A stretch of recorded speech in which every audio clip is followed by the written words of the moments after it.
Hello everybody, welcome back to Throttle Grotto and the 300ZX. I got problems. One minor one, fog lights don't work. One major one is after I had the engine out for service and did the timing belt, the 120K service, all the seals and bushings and all that kind of stuff, valve cover gaskets twice.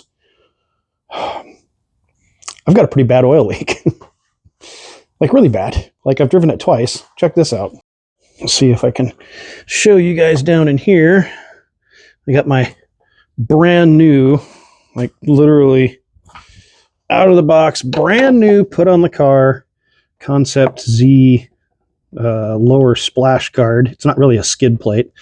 And you can see all the way it is soaked in oil all the way across. It's dripping on the floor. I think the last I looked when I was doing stuff on the rear of the car. Yeah, probably can't. There we go. You can see big old oil drip, even more on the driver's side. Let's tackle the fog lights first. Okay. I'm defeated. I've already done a bunch of testing on here, but I'll show you guys the testing procedure that I've done so far.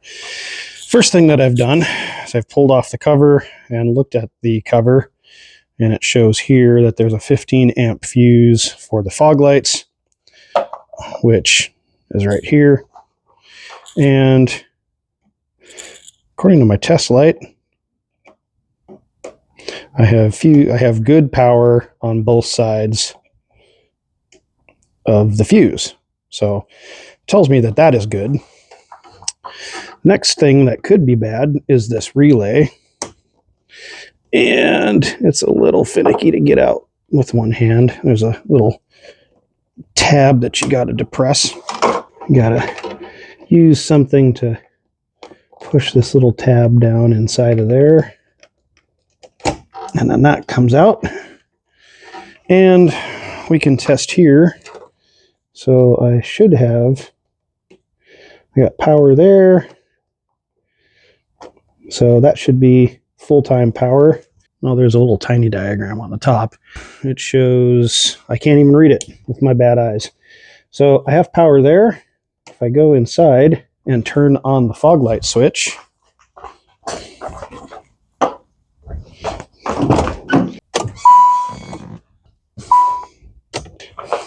so with the fog light switch on, I have 12 volts there.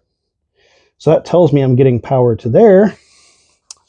The relay checks out because it's also the same as the horn, the headlamp relay, this left-hand headlamp relay, and I think the rad fan one might be the same as well. So you can swap the horn relay and see if you've got a bad relay. Let's go look at a wiring diagram. All right, so here is the factory service manual, page EL49, and this is the wiring diagram, which unfortunately is sideways. But hey, for the low price of free that I got this off the internet for, I'll take it. So unfortunately, these aren't numbered in the diagram, which I had hoped to see that they were. They're only labeled by color. But if we look at green and red, and we match this to what we have for the relay.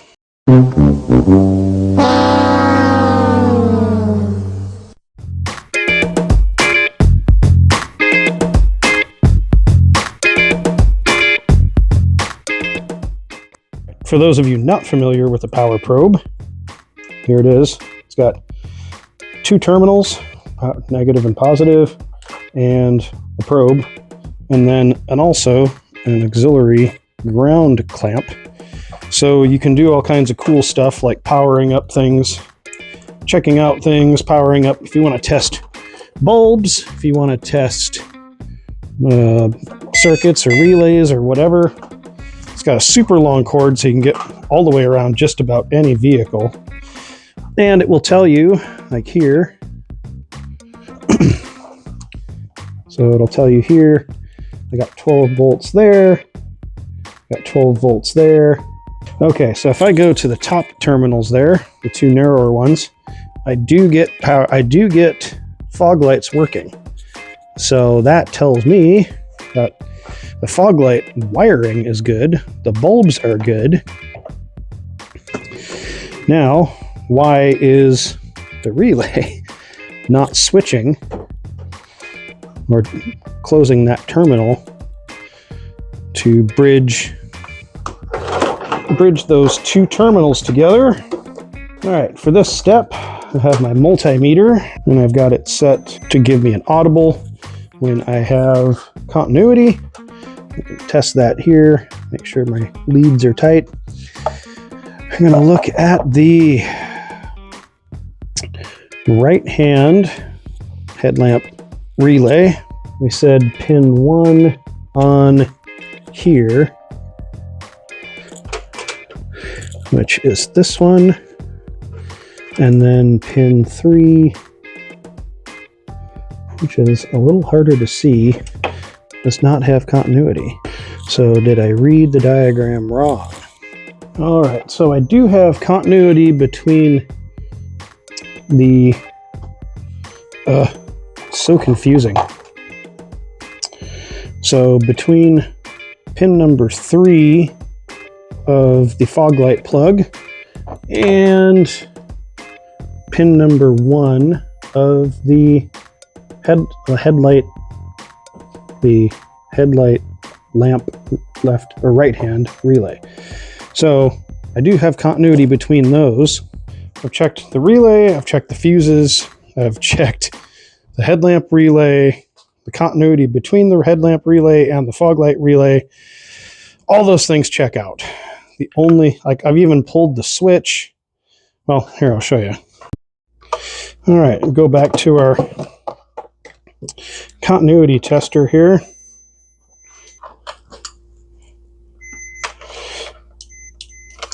And we make sure, I believe it's these two pins right here.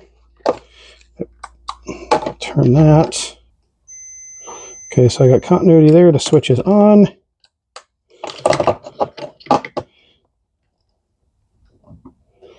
And no continuity. So that portion of the switch is definitely working. One of the only things I can think of left is to pull the pod apart, and it's pretty easy. There's 3 screws here for this cover, and then 4 screws for this bottom switch. And then you have to undo the little tiny screw inside the headlamp knob.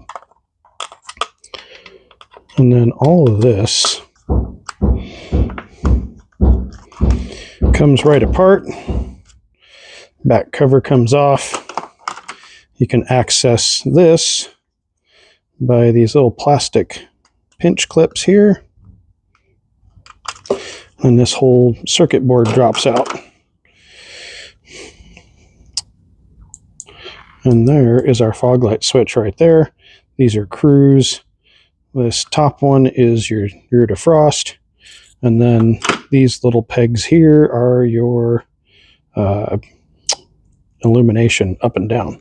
And if I look inside here, I can see that on the back side of that, that little plus minus peg is coming out far enough because I can hear the switch engaging when I do it too.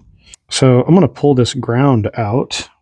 This is E13 according to the wiring diagram, which directly grounds the fog lights, and also the ground for the headlamp relay left or right relay. So I'm going to pull this ground off and take a look at it because that's kind of the only thing left. I also pulled the relay out and checked it with my power probe and grounded it, and the relay clicks. So it's not getting ground. And that is what I think is next to check. All right, I'm going to let you be the judge. But as soon as I went to go take the bolt off, it broke. So now I have to find another location to ground it. And I think I'll probably use that unoccupied hole not too far away from it, provided I can get the harness to go that far. All right, for those of you that were cheering for the ground wire, I was able to stretch the harness over just enough to get into that AC line mounting point. That didn't fix it. Neither did cleaning up the ground behind it. So I'm going to have to keep attacking things till I figure out why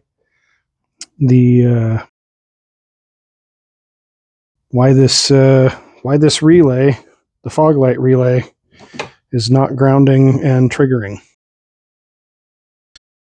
All right. I got to try to film this left-handed. So I have this stuck in. There we go. And I hit the switch to go power to the green and red wire. The fog lights come on. You can see them there. So the problem is not in the wiring, not in the fuse, not in the relay. It is... All right, the next step in this saga was that I was digging around online and I found a post from, I want to say 2002. This is a, I don't know if you can see the markings on there. This is 5 diodes, and I'll show you where it's located. Way up inside the passenger side of the dash, behind the ECU, sort of. And fortunately, I have a diode tester, but you can see inside of this thing, it's super crusty. So it's entirely possible that, so this little thing has a removable cover, and it, oof, it's crusty central up in here. But these might be the diodes we're looking for. Yeah, this is bad. Definitely had corrosion up in here at some point, water intrusion or some type of thing like that. So ideally, you know, one of these days I'm going to clean this shop up again for like the 7,000th time, and then you guys are going to be like, whose channel is this? I don't know what's going on. So I'm not used to testing diodes, but I have no reaction on any of those. You can see there the actual pin is gone. Probably corroded and broke off at some point. I don't know how I'm going to show you this, but I'm going to show you this. Let's take you off gimbal, and I'm going to prop you guys up so you can see where I'm working here. And this here is the little 5 diode box, and it clips in right there, way up out of the way, and way hard to get to. And in this connector, we have 1, 2, 3, 4. The 5th one's not used, but I came in here and started probing around. Now, right now, I already have the headlights and the fog lights turned on. And I'm just going to take this little wire here, and I'm going to jumper what would be the diode. So I'm going to make the continuity, make it with the wire, and hopefully the wire, sorry, there's just really cramped in here. But if I plug this in, I don't know if you can hear that up front, but that is a relay clicking up front, and those are fog lights. So for whatever reason, the fog lights, and if I go back over here and I grab the switch, lights off, relay off, fog lights on. So that's it. I just need that dumb little relay box. And that is why the fog light relay was not triggering because the corroded relay container here, or diode container on the passenger side of the car, was causing problems. So hopefully that helps you guys out if you're having fog light problems with your Z, where no matter what you do, it seems like they're not working. So I'm incredibly stoked to have finally, after a few days of struggling, found, thank you internet stranger, for, I think you're from Australia. Thank you for posting your struggle with that 20 some years ago, because I would have never even guessed to look on this side of the car for something that ridiculous. Sorry, I'll just turn you guys sideways so you can see this. So it is right over here in this area, and I just looked in like this area, M81, 82, 84, 85, and it shows, and let's see here, so 81 for Canada, 85 for US, and that is where my problem was. Mission successful. Check this out. So this piece, even though it doesn't have a part number listed on the part, I did find a part number listed on a parts diagram and cross-reference this to a Nissan hardbody. And fortunately for me, the local junkyard had a Nissan hardbody in their little pick and part section. You can tell by looking at this that this one lived in a much drier location. You can see all the diodes are nice and clean and intact, and there's 5 of them. Now, even though on the hard body there's only like 3 that are used, I think the ones that I need will be just fine, especially since one of them was broken. And I didn't even have the ability to know what that one goes to, and I still don't. But I'm going to try the old multimeter here, and I'm going to do the diode test. Now, I think someone said the negative is on this side of the diode. I don't know if that's true or not, but let's see. Okay, so I've got a 0.64 on that one. Let's just go to these top terminals here. 0.624, 0.625, 0.634, 0.620. So these are all good, which is awesome. So now the only thing I have left to do is put the little plastic cover back on so I don't garbage up this thing somehow. And then I'm going to take this plug off of here, and I'm going to extract a couple terminals, because I've got some terminals back there that are suspect, and hopefully I can get these terminals off of here. Sometimes the terminal tool isn't the best tool, doesn't always work.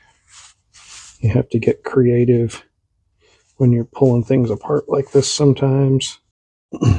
In this case, I have this really tiny screwdriver that at some point I ground down a little bit. And if you go in, I don't know if it'll work from the front. You have to depress the... That doesn't look like... In this scenario, this will work from the front. But if I come in from the back, there's a little tab in there, and you depress it. And then kind of got to pull the plug and the terminal out at the same time, because right up inside there, there's a little plastic tab that you have to lift on this plug to release these terminals. So, okay, now that I have a bunch of good terminals that I can use, I can go ahead and swap the ones. I think I only need 2 of these, but better to have a few extras. All right, if I said this wasn't challenging to do in the car, I would be I would be lying. So the reality of trying to disassemble this little plug in place was really difficult. I need to solder this wire before I knock it loose. Like I said, as you can imagine, doing this here in the car is definitely a lot more challenging than it was to do it on the workbench. And what I ended up doing, since there are 5 diodes in the brick and 4 spots were used, this wire I did not have success removing from the center. So I got that one to come out and I moved it to the end. And then this one will get snapped in to the end. I said this one, yes, will get snapped into the end. And then we will just roll the heat shrink over that. One piece of heat shrink away from that being all finished. All right. And then plug this bad Larry back in here. All right, let's try the fog lights. For that, I'll show you one of the little hacks I did here. The bulb for the fog light was burned out, and I also snagged this piece from a switch from a Subaru or something at Pick and Part. So I destroyed this LED by testing, but I was able to save this one, and then I used that in place of the old LED bulb, which I snipped off and threw over here. Anyway, I snipped off the old LED bulb and soldered this little chip LED on to fix the fog light indicator. And now, okay, so there we go. It's not really in place. So let's see here. Headlights are on. Fog light is off. Fog light is on, and the LED is working. Fog lights are on. I will say that this has definitely been one of the more challenging things that I've had to fix on a car electrically. This definitely was not easy to find information on. It's not in the wiring diagrams. And it's also like not intuitive. The wiring goes from the headlight switch all the way across underneath the dash, down into the footwell, into that diode box, back out through the firewall, all the way across to that side, over to the fuse panel, triggers grounds the headlight relay right, which then grounds the fog light relay, and then your fog lights work. But I won. The fog lights work. You can get some cool bulbs for the fog lights. So that's one problem fixed on the Nissan. That the fog light has been bothering me for a while because they worked when I got the car and then they just stopped working. And I thought it was going to be something simple. It was something simple, but it was not difficult to find. So again, thank you to Internet Random Stranger who had this problem and solved it 23 years ago. That is why forums are so important and so amazing as a source of information. We can't let forums die because it's not on Facebook.